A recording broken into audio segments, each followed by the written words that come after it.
Welcome to The Explainer. Today, we're going to break down what is honestly one of the most critical moments for any commercial banker.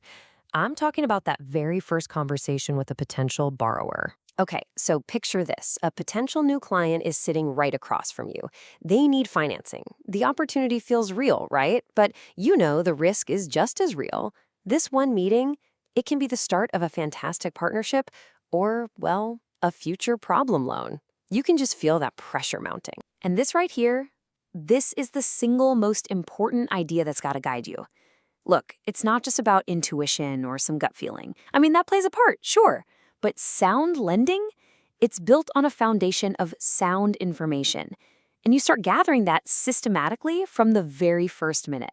All right, so let's talk about that first big meeting. You know how it is. It can feel like this flood of details and numbers and stories all coming at you at once.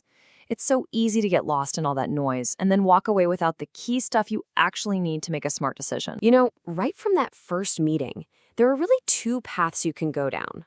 The first path is reactive. You kind of let the conversation wander wherever it wants to go, and you end up with big gaps and a whole lot of uncertainty. The other path, though, is proactive. It's process-driven, and that one leads to real confidence in your next move. The path you take, that's a choice you make. So the big question is, how do you make sure you're on the path to a good loan? Well, the solution isn't just, asking a ton more questions. It's about having a simple, repeatable process for asking the right ones. It's all about having a framework. So here it is. This is the first phase of that framework, and it's broken down into 3 really logical steps. Think of it as your roadmap for the meeting. First, you get customer info. Then, you gather the financial data. And finally, you identify the business opportunities. Following this, make sure you get what you need for that initial analysis, without getting totally lost in the weeds. Okay, so how does a framework like this actually help you cut through all that chaos we talked about? Simple. By giving you a process, you're the one in control of the conversation. You can steer it exactly where it needs to go, toward a very clear goal. And listen to this, because it perfectly captures a trap so many bankers fall into. It's so easy to get bogged down in these interesting but totally irrelevant details. A process, though, keeps you laser-focused on one thing, grabbing just enough info to do a quick preliminary analysis. That's it. Just enough to decide if it's even worth digging any deeper. To really guide your questions, you need a mental toolkit, right? And the most important tool for this first conversation is what we'll call a preliminary analysis filter.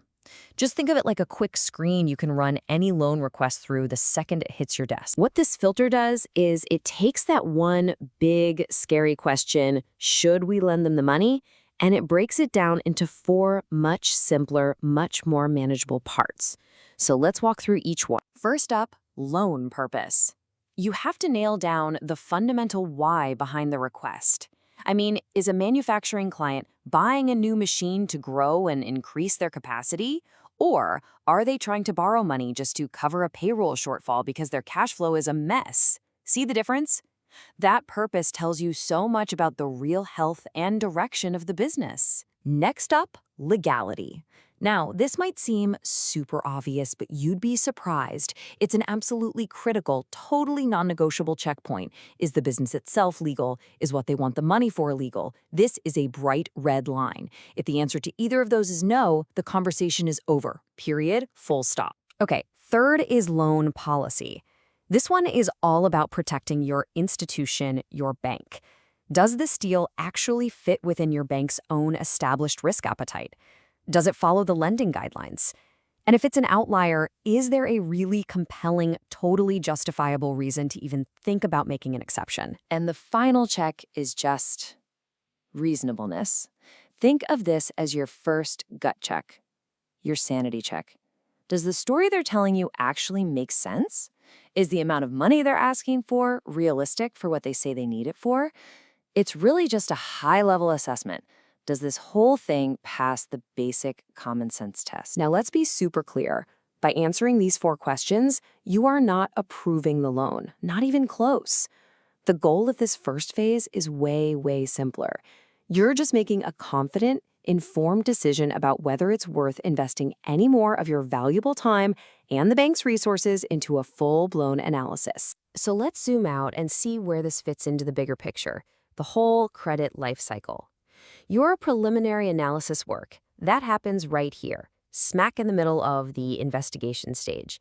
And trust me, getting this part right prevents a whole cascade of problems from spilling into all the other stages down the line. I mean, this quote really says it all, doesn't it?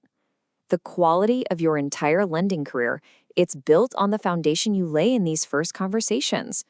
A disciplined start, one that's totally focused on getting the right information, that's the secret sauce for long-term success. At the end of the day, this whole process empowers you to answer a much deeper question. It's not just, do the numbers work? It's about, is this a business I actually believe in?